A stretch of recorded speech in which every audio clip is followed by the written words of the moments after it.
नमस्कार, धर्म ज्ञान में एक बार फिर हमारे दर्शकों का स्वागत है और मैं हूं आपके साथ कविता राणा। जिस प्रकार इस्लाम में मुस्लिम अपने जीवन काल में एक बार हज जाने का सपना देखते हैं, ठीक उसी तरह हिंदुओं में चार धाम यात्रा की अपनी एक खास अहमियत है। प्रत्येक हिंदू की ये इच्छा होती है कि वो अपनी जिंदगी में कम से कम एक बार तो चार धाम के दर्शन कर ले। देवभूमि उत्तराखंड की पहाड़ियों पर जैसे ही गर्मियां दस्तक देती हैं, चार धाम यात्रा की तैयारियां शुरू हो जाती हैं। चार धाम यात्रा में शामिल बद्रीनाथ, केदारनाथ, गंगोत्री और यमुनोत्री के कपाट खुलते ही चार धाम यात्रा का शुभारंभ हो जाता है। हालांकि इस बार कोविड-19 की वजह से यात्रा में थोड़ा विलंब है। दुनिया के लिए काल बन चुका कोरोना वायरस की वजह से देश भर के मंदिरों में श्रद्धालुओं की एंट्री पर रोक है। लॉकडाउन में बद्रीनाथ, केदारनाथ, गंगोत्री और यमुनोत्री के कपाट तो खुल गए, लेकिन भक्तों की भीड़ नदारद रही। सोशल डिस्टेंसिंग का खास तौर पर ध्यान रखा गया, तमाम एहतियात बरते गए। कोरोना काल के बीच अब चार धाम यात्रा से जुड़ी एक बड़ी खुशखबरी सामने आई है।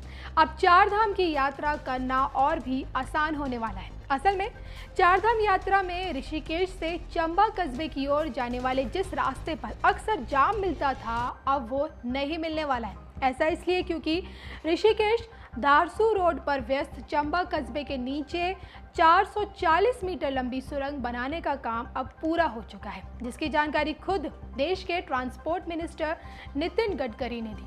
और साथ ही साथ उन्होंने वैश्विक महामारी के बीच राष्ट्र निर्माण की दिशा में एक असाधारण उपलब्धि हासिल करने के लिए बीआरओ का धन्यवाद भी किया।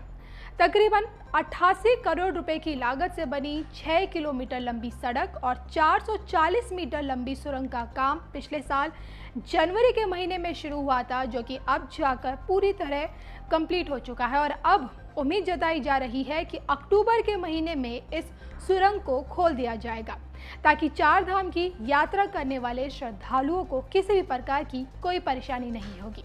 तो 440 मीटर लंबी इस सुरंग से जहां ट्रैफिक आराम से गुजरेगा, भीड़ भाड़ कम होगी, तो वहीं चंबा शहर तक पहुंच बेहतर बनाने में मदद भी मिलेगी। तो कुल मिलाकर देखा जाए तो अब 440 मीटर लंबी सुरंग से होगा चार धाम यात्रा का रास्ता तय।